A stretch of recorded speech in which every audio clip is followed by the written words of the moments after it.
All right, class, welcome into week 5. So more than 25% done with the semester. And it goes pretty quick. And that's actually a good starting point for us to jump off on. Um, so we are 5 weeks in. There's still quite a few undone discussion boards and quite a few undone units on a CK12. So don't get too far behind in that. Trust me, it is not going to be fun trying to catch up on all that because our courses, or our assignments, I should say, are just going to get a little bit longer each time. And so you're kind of see this week why it's important to keep up. Then also the discussion boards. Keep in mind that is 10% of your grades. That's a full letter grade. It would be a shame if you had an A in the class and then didn't do the discussion boards and that got taken down to a B. I mean, it's one of those things you get full credit on just for participating. So don't let that snake by you and not get the points there. So let's go over this week. So this is going to be a little bit of a longer subject. This is going to cover both this week and next week. And you'll understand that when we get to CK12 and you see all the work you have to do. But it is a pretty, I'll say, pivotal unit, but also it's one of those that's going to be really hard for us to do in a distance learning format. So that's where this lecture is very, very important. And then the presentation will be up for you to reference back to these next 2 weeks, because we're going to be talking about the composition of the Earth and the layers of the Earth. And that is going to lead into a series of really more fun and pleasurable topics, if you will. We can't begin to talk about plate tectonics or earthquakes or any of the fun stuff like that until we cover the structure of the Earth. So let's hop on into it. So let me just go through the basics of this week. So this is our familiar course on Canvas. So if I click on that, it'll take me right to it. By now, you should be pretty familiar with this. So my Zoom link is always up top. These are your methods of contacting me. Keep in mind, I am available to you from 6 to 9 on Thursdays, 100%. I will get back to you like that. Other than that, it may take me a couple days to get back to you, or possibly quicker than that. But other than that, outside of this class, I still have my regular teaching assignment during the day, and then partying to do on the weekends. I'm joking. I stay inside. I do nothing. I just make PowerPoints. That's all I do. But anyway, so let's hop on into this week. So if I just keep scrolling down here, just familiar stuff that you're used to, but you can always refer back to on the syllabus. Let me move this little guy out of the way here. And whoops, I don't have the week 4 or week 5 module link up there yet. But let me just hop over to the modules and you can see it. So here we go. So week 5 module, layers of the Earth. That link will be ready to go by the time you're watching this, because you're watching this as I've already done it and I have time to make up for my mistakes. So there we go. But anyway, so we're going to start to see this very similar stacking of our modules, the discussion board, the link to CK12, the lecture, and the PowerPoint, or this week it is a Prezi presentation. Prezi is a fun website. They have really good presentations on most topics that you can find. It's like an open source type deal. And sometimes I like to browse through there because some people, on a rare occasion, have a better presentation than mine. And so if that's ever the case, I steal it, take credit for it, and my awards keep piling up. I'm joking. I have no awards. So here's our layers of the Earth one. I'm going to try to stay on topic here. So we have our discussion board, our link to CK12. The lecture that you're seeing right now will be in this tab. You just click it and there'll be the YouTube video of it. And then this one, week 5 Prezi presentation, will just strictly be the presentation I'm about to do without the lecture, so that way you can refer back to it without having to hear so many bad jokes and this monotoned voice. So let's start with the week 5 discussion board. If you click on that, keep in mind, please, that these are required. These are graded. And you can always go to your grades and you can sort of see your percentage on the discussion boards. As long as you answer the questions, full credit. That's all I ask. Just hit those questions and you're good. So since we're going to start to talk about the layers of the Earth, it is very, very important, and I would highly suggest doing this first, because what this does is it's good like primer for the subject that we're going to go over. So priming you, meaning like getting your mind thinking about it, giving you like a basis of knowledge, because you probably have an idea of some of the layers of the Earth, like the crust. I'm sure all of us could point out, or the core, just based off the stuff that we know. But we're going to get a lot more detailed into it. And this starts to help us out with sorting out the layers, understanding the composition of each one. And then you have your 4 questions there that I'd like you to answer. So the first one being, how are we able to know what kind of material is the mantle? So very early on in this video, he talks about the earth burping stuff up. So check that out. And that way you'll know how we know what's in the mantle, because we've never been to the mantle. We don't know for sure, but the geologic processes that we know and love today give us an insight. Sometimes it's via earthquakes, sometimes it's via volcanic eruptions, sometimes meteor strikes, but all those little things give us an idea of what may be below the crust. The second question being, why did the Earth separate into layers when it formed? They get into that pretty quickly too, but they reference it quite a few times, and we will too in this lecture. And then which common metal is found in the Earth's core? He talks about this. It's sort of, and it's cool because this element is sort of the signal of a dying star, which is kind of neat. And then the last one is, why does the inner core remain solid while the outer core is liquid? If you did not know the inner core was solid and the outer core was liquid, I just spoiled it for you. But that question would have done anyway. But yeah, so we have this really weird thing where the outer core is liquid, but the inner core is solid.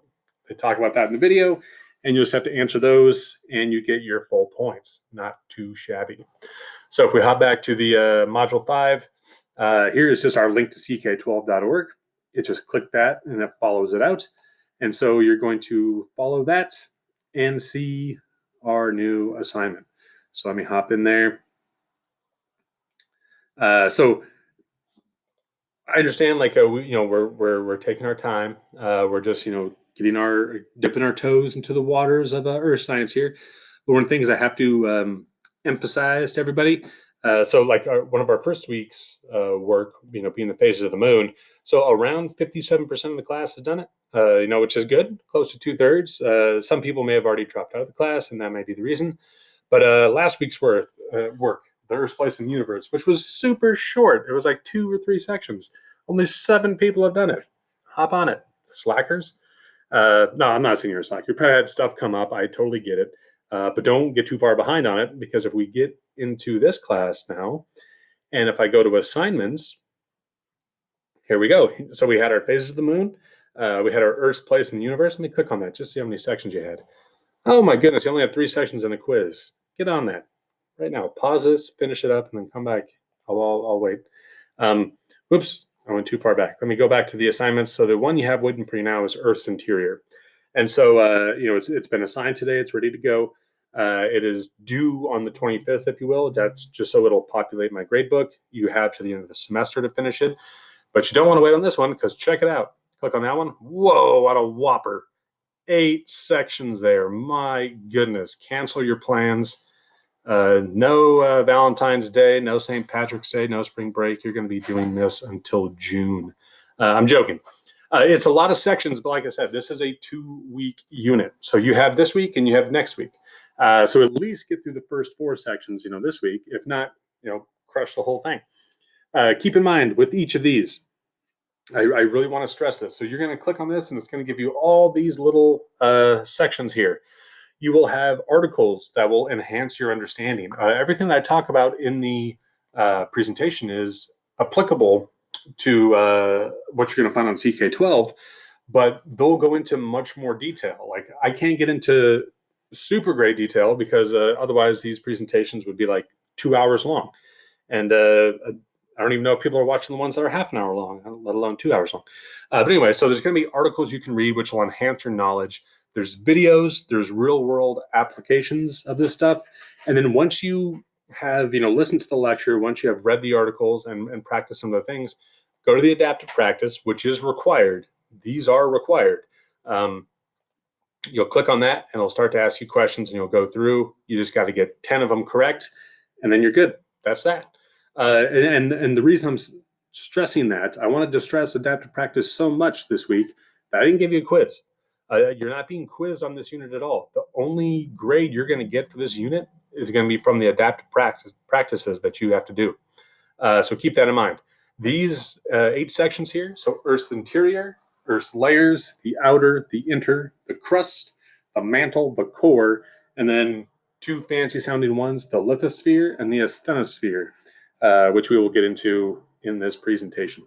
So that's what that link to CK12 will do for you. It will send you on out, and you'll be able to get that done. Don't wait too long on those. You don't want to be doing 10 weeks worth of work in the last 2 weeks of the class. So now the Prezi presentation. So if you click on that, you just go right to it, and it's going to be able to walk you through it. You'll see this is kind of a fun one. So let's hop on in. Come on, yeah, present. Okay, I'm going to go full screen, and here we go. All right. So layers of the Earth, super important. Last week when we were talking about just like the different planets, we saw like the big differences between them all, like the rocky inner planets and the gaseous outer planets. And so Earth obviously is the one we could study the most because we live here. And, we haven't really been able to travel to any other planets per se and study them aside from like, Mars. And even then, like with Venus and other places, all we could do is send like either probes or robots to go hang out. So I read this interesting thing once. It said like, it was talking about like life in the universe. And it was saying maybe like humans are going to be responsible for seeding life in the universe. Meaning like if we send these like probes out to all these different planets, and if AI keeps exponentially growing like it is, we could be sending like AI robots out to other planets and populating the universe with other, I'll say beings, but other life, if you consider that life. I don't know. That's like a philosophy topic or an engineering topic, something I don't have a degree in, so let's not worry about it. Let's worry about the lithosphere here. I might start with the lithosphere. Let me hop back. Here we go. Oops. And we're off the rails already. Let me hop back in here. Let me go back to the very beginning. I don't know how I got 9 slides in. But anyway, so the layers of the Earth are based on composition. So one of the things you're going to hear in that video is how the Earth separated out. And it is based on composition. So when the Earth started, it was just this molten blob of a ball. And as it cooled, certain minerals, certain elements crystallized out, and heavier elements sank, lighter elements floated. Eventually, the Earth was able to cool enough to form like a thin crust. And then from there, our whole planet was able to differentiate based off of its composition. So these are our main ones that we're going to look at: is the crust, the mantle, the outer core, and the inner core. You can just see like from the figure here that the mantle is the most voluminous part of our planet. The crust, very, very thin. And then the outer core and inner core, while very thick, are just smaller spheres, and they have different properties on their own, which we will talk about. But so, with the crust, technically, yes, that is the top layer of our Earth. Earth technically has one more layer. It's just not within. It is our atmosphere. So the atmosphere is another layer of the Earth, technically. But we are only going to be talking about these 4 in this lecture. We'll get to the atmosphere later on. So let's start with the crust. Everybody's favorite part of a sandwich, right? And most people say like, "Oh, I'll cut the crust off." I'm like, "No, give me all your crust. I'm going to eat it." I'm joking. That is no way to have a sandwich. Anyway, so the crust is the outermost layer of the Earth. It's what you're walking on when you walk down the street. Now, technically, yeah, that's like pavement and whatnot. But just if you're walking out in nature on like a walk, you are walking on the crust. It is the outermost layer of Earth, and it ranges in thickness from 5 kilometers thick, which isn't very much, to over 100 kilometers thick. So it ranges, and it ranges mostly based off of having 2 different kinds of crust. The first being whole wheat and the other being sourdough. I'm joking. You're going to regret. Oh my goodness, I'm regretting everything on this right now. Okay, there we go. 2 kinds of crust. Let me move this. I got to move the little video square screen. I don't know. But anyway, so here's our 2 different types of crust. There's continental and there's oceanic. We're going to dive a lot more into this in future lectures, and we're going to get into the nitty gritty of what those are made out of. But that's not our objective today. Our objective today is just to talk about this crust, and that there's 2 different types. So there's continental, which is what you walk around on. It is very high in silica. If you think of like granite, that's a perfect thing to think of with continental crust. And that is one that could be up to 100 kilometers thick, if not more. Now, the thinner crust, but is also more dense, is the oceanic. So the oceanic crust is underneath the ocean. It's kind of a nice little term there, but also it is very basaltic. So there's a lot more iron in it, and it's if you think of like the lava that comes out of like Hawaiian volcanoes, that is basalt. That is a future oceanic crust, if you will. So the crust of the ocean is very thin. That's where we're saying like it can be as thin as 5 kilometers. But that is typically the crust we find under the ocean. So we just have those two types. Like I said, we'll dive much more into them in future lectures. But it's important for us to differentiate there. Now, the continental crust, it is much lighter, which makes it more buoyant, which is why it sort of rises from the sea. It is a mixture of a couple different types of magma that then solidifies to give us that. To our oceanic crust, very thin, very dense, not something that we typically walk around on the surface.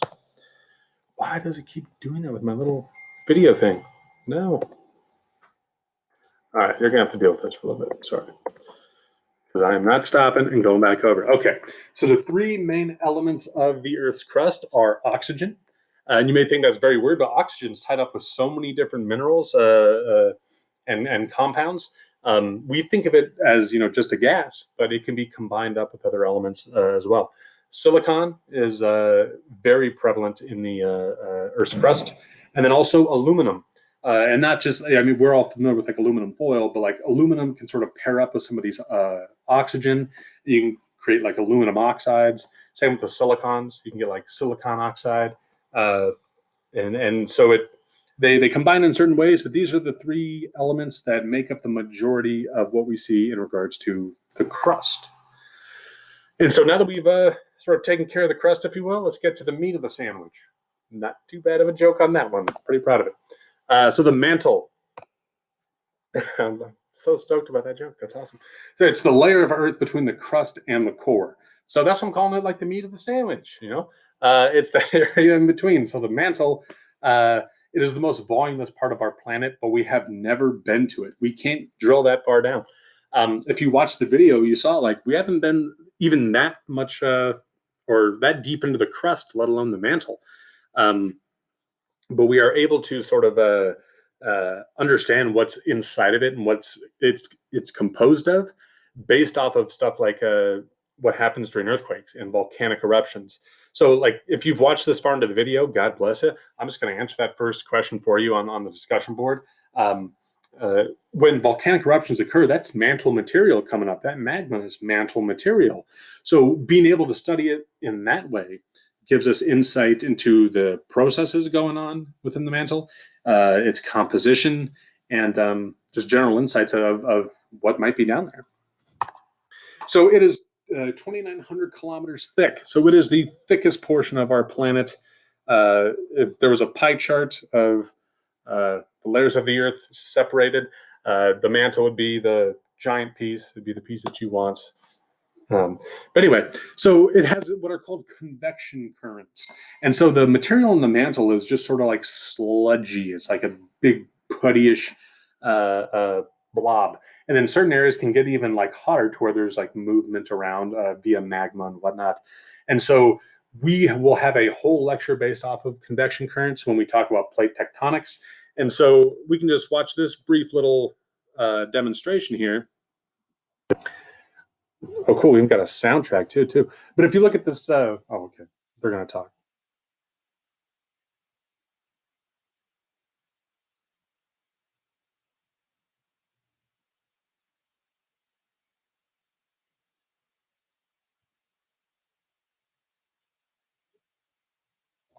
There we go. So I'm going to pause that because I don't want this guy stealing my thunder because he has a cool accent and I don't.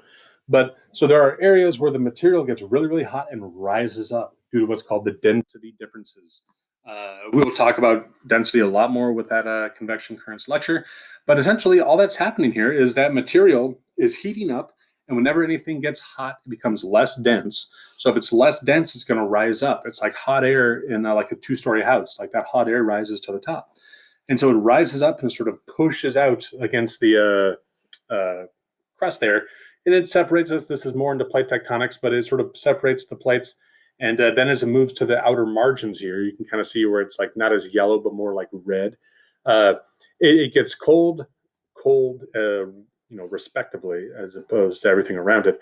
But then that material will sink back down further into the mantle, heat back up, rise up again, and just keep going in this cycle. So we call it convection cycles. And convection is just one of the ways to transfer heat. If you were with me last semester, we talked quite a bit about convection cycles. Actually, we didn't. We did talk about convection cycles when we talked about like transfer of energy. That's what I was trying to get. Okay, let me hop out of this video here. We'll move on to the next slide. And so now the mantle, you'll see the elements that it's made of here. Two of them are very much similar to the crust, the aluminum and the silicon. We find that a lot down in the mantle, but then we also find magnesium more than we do at the surface. And so you get these amazing like magnesium oxides. You get these great cool minerals that are found in the mantle. Like one of them is olivine, and you should check that one out because it's just a beautiful, beautiful mineral. And we find that in the mantle. All right, so we talked about the crust, we talked about the mantle. Now we're going to talk about the core. So obviously, if we haven't even been to the mantle, we haven't even gotten to the core. I couldn't think of a good analogy there. I got stuck in my tracks. Anyway, so the core. It's a layer that goes from the mantle all the way down to the center of the Earth. It is 3,430 kilometers thick. Now, you're probably sitting there saying, wait a minute, you said the mantle was the most voluminous. This one's thicker? You're telling me the other one's more voluminous? Yes, I'm telling you that for two reasons. Keep in mind, like the circumference that you have to go around, the area of that sphere for the mantle is much greater than the area for the core. So even though it's thicker, there's more material in the mantle, and we split it up into inner and outer core, which we'll get to in just a second here. So it's made it's made mostly of two elements. Sorry, I tripped over my own words. Nickel and iron. So nickel and iron are the most present minerals, I will say, in the core. My words are escaping me today, so I apologize for that. But they're most common. There we go. They're the most common minerals in the core. And they're also very heavy. So when we're talking about differentiation, like why is the Earth layered? Well, these heavy elements sink to the middle. They crystallize and they sink to the middle because they're heavier. And so the other elements sort of move out in respect to that. So iron, we could see right underneath its atomic number here. So it's 26 is its atomic weight. So 55.84 grams per mole. And then nickel being 58.69 grams per mole. So these are very heavy elements, which is why they sink to the center of the Earth, if you will. Now, if you watched in that video, they talked about like stars and like the fuel that they consume, like, consuming hydrogen and helium. And then once a star starts to make iron, that's sort of its death sentence. So stars can like exist for billions and billions and billions of years. And then as soon as they start to produce iron, they could be dead within minutes. It's nuts. It's bizarre. The world's an amazing place. But anyway, so we will talk about the star cycle in a future lecture. I promise you that, because it's one of my favorites. But that's our main constituent of the core, iron and nickel. So now if we hop back in there, we're going to start to divide these layers up even further. So going from the center out, we can divide it up into just being now the inner core, the outer core, the mesosphere, the asthenosphere, and the lithosphere. So before, we were talking about, mantle core here. You might be like, hey, where's the mantle? So the mantle's kind of be in that mesosphere area, that meso prefix, meaning, middle. Let's hop into it. So, look at that. That's just a trip to look at. But yeah, so essentially what we did there, let's go back and do it again because it's really cool. We're going to go to the center of the Earth. Ready? Whee! All right, there we are. Okay, so the inner core, we are solid. It is a solid little ball down there. I shouldn't say little, it's 1,200 kilometers thick. But it is iron, it is nickel, and it is solid. As we progress out from there, we have our outer core, which is 2,200 kilometers thick, but it is liquid. So the inner core is iron and nickel, but it's solid, but the outer core is iron and nickel, and it's liquid. So the question is, why? Why wouldn't it just all be solid? Well, the idea is that the pressure in the inner core is so great that it keeps it from becoming molten and liquid. And so to try and sort of picture this, if you think of a pressure cooker, now I know that doesn't really help because like in a pressure cooker, there's usually liquid. But what a pressure cooker does is uh, it holds in so much pressure that it prevents the liquid in there from boiling. And so in this case, there's so much pressure on the inner core that even though it's super, super hot, it doesn't melt because that pressure is too great for the heat to overcome to let it sort of expand as it would as a liquid. So the outer core, so it is liquid iron and nickel, and it is very, very important because the movement of those metals in there is what gives us our magnetic shield, if you will. Earth's the magnetic field that radiates out from Earth that protects us from the solar winds, which they talked about in that video. We can pretty much attribute that to the movement of the metals within the outer core. And as we move back there, now we look at the mesosphere, so the middle sphere of the Earth. It is a strong, it's the lower part of the mantle between the asthenosphere and the outer core. It is very thick, so over 2,500 kilometers thick there. And as we keep moving back out, we're going to look at these next two sections here, the asthenosphere and the lithosphere, because they become very, very important, especially when we start to jump off and talk about plate tectonics and earthquakes and inter-Earth processes. So the asthenosphere is just a soft layer, pretty much just like a layer, like the uppermost layer of the mantle, and it's just like this very soft, putty layer which the tectonic plates move upon. And so you saw my video of the convection currents of it sort of pushing the tectonic plates off to the side. So the very sort of tip at top there of what was being pushed to the side was the asthenosphere. And so it is almost like a silly puttyish when we say like plastic. So it's like, movable, you can distort it. And this is, relatively thin. It's only 250 kilometers thick. But this is what we're sort of, it's almost like the pudding that the tectonic plates are riding on. So if you think of like a cookie on top of pudding, that's a perfect way of thinking of the lithosphere on top of the asthenosphere. And then, you get to eat pudding in a cookie. So knowledge is delicious. All right, so we're not going to watch this video because you can watch that one on your own. It's just a little bit longer. The videos that are in here from this point on are like 5-6 minutes. I don't want to use up the time on the lecture for that, but I encourage you to watch them because they're fun, they're entertaining, which is why I skipped over them, right? No, I just don't want the video to go on too long. So let's talk about the lithosphere. So the lithosphere, that's our outer layer of the Earth. It's the outermost rigid layer that we have. And there are two parts to it. So there's the lower part of the crust and then the upper part of the mantle. And so this is divided into plate tectonics. We'll talk about this much more in the future. But the Earth's crust is sort of broken into these little plates of various sizes that move in various ways. And this is the lithosphere. So lithos meaning rock, which is really weird. Maybe not so much I'm thinking about now, but so lithos means rock. I believe the root is Latin, but in the school district I work in, if you want to make like a bunch of copies of something, like if you need packets made up for students and you want to get a bunch of copies, you send it down to lithography. Something like lithography, lithosphere, there has to be a connection there. Maybe I don't know, like in the old days, they just chipped it out of the stone. I don't know. But anyway, so lithosphere means just like the sphere of rocks. So it is very rigid. This is where our crust is found, both the continental and the oceanic. And like we said, there is sort of divided up into two parts. All right, so it is ranges from about 15 to 30 kilometers thick. And then, so this is another long video. Like I said, I'm not going to take our time on that because the lecture is running long as it is. But here's Spotify. Anyway, so we sort of went over all of our layers of the Earth here. And you will get a lot more information from the CK12 unit and then a lot more information from that video as well.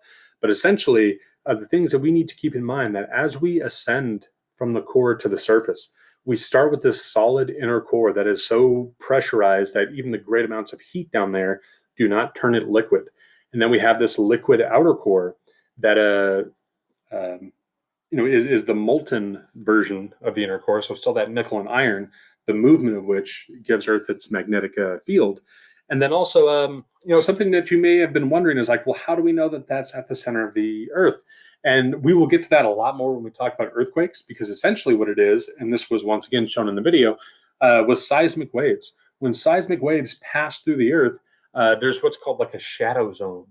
So there's a zone where a certain seismic wave does not pass through, and that's the outer core.